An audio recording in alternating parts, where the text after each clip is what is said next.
Depuis le soir du 6 et la journée du 7, du 8, la Lune aura traversé le signe du Sagittaire.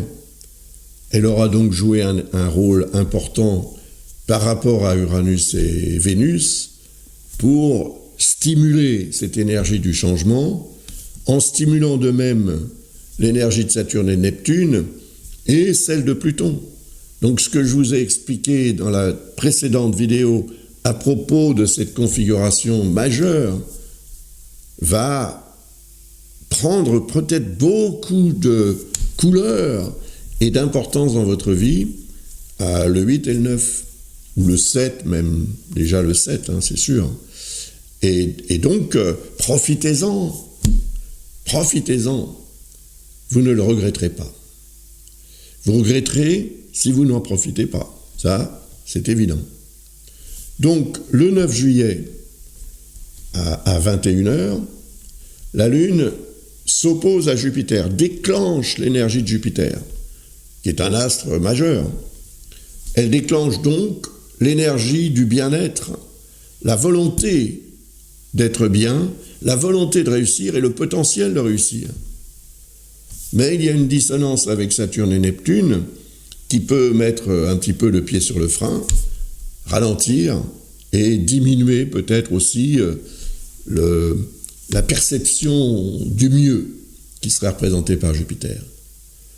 Il faudra quand même faire preuve de vigilance et surtout de tempérance, parce que Jupiter peut vraiment nous donner l'impression qu'on est invincible et que tout va fonctionner hyper bien. Attention, parce que Neptune peut représenter aussi ce qu'on a tendance à croire ou à vouloir croire, et quand on a un projet, quand on est dans l'opportunisme, c'est-à-dire qu'on veut vraiment tirer parti d'une opportunité majeure et qu'on s'engage dans un projet important, on peut avoir tendance à faire un petit peu l'aveugle sur les points qui pourraient entrer en contradiction avec ce potentiel de réussite. Pensez-y à ça, parce que même si vous ne prenez pas conscience ce jour-là, vous le ferez peut-être lorsque la Lune atteindra la position de Saturne et de Neptune, dont je vous parlerai quand j'entamerai évidemment l'analyse du thème de la pleine Lune, puisque ça sera inclus dans cette période jusqu'à la nouvelle Lune ensuite. Et ça va prendre quoi? Environ une semaine.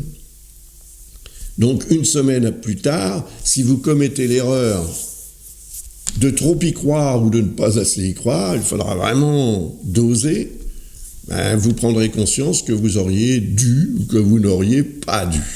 Voilà. Donc à vous de voir comment vous allez expliquer cela et l'exploiter surtout dans votre vie, c'est très important.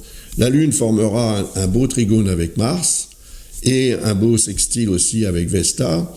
Donc, c'est assez prometteur. Ça veut dire quand même que la capacité d'agir et d'agir au bon moment dans les meilleures conditions sera source peut-être aussi de réussite. C'est-à-dire que là où peut-être Saturne vous inciterait à ralentir le rythme, Mars permettra d'accélérer un petit peu et de jouer des deux fonctions. Dans un véhicule, c'est nécessaire.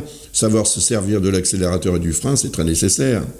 Donc peut-être que ça peut vous aider, ou ça pourra vous aider ce jour-là ou ce soir-là, ainsi que le 10 d'ailleurs, hein, parce qu'il sera 21h quand même, donc 23h en France, et donc ça aura une influence très forte sur le 10.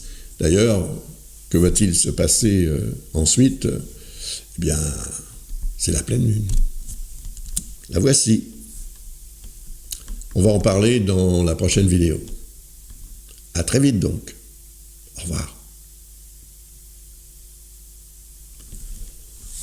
Le 10 juillet, à 20h37, heure universelle, aura lieu la pleine lune.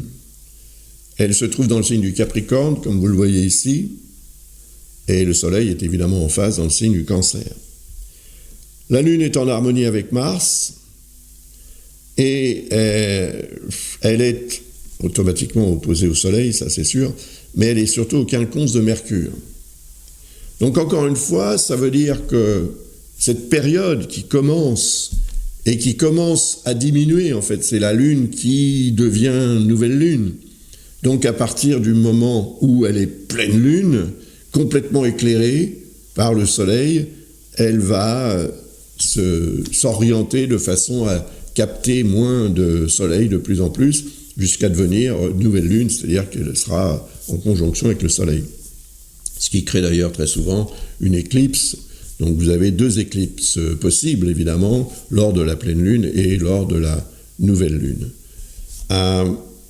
Donc, c'est un thème intéressant, mais qui n'est pas particulièrement indicatif d'événements extraordinaires dans la vie. Ce qui va dominer, c'est toujours pareil.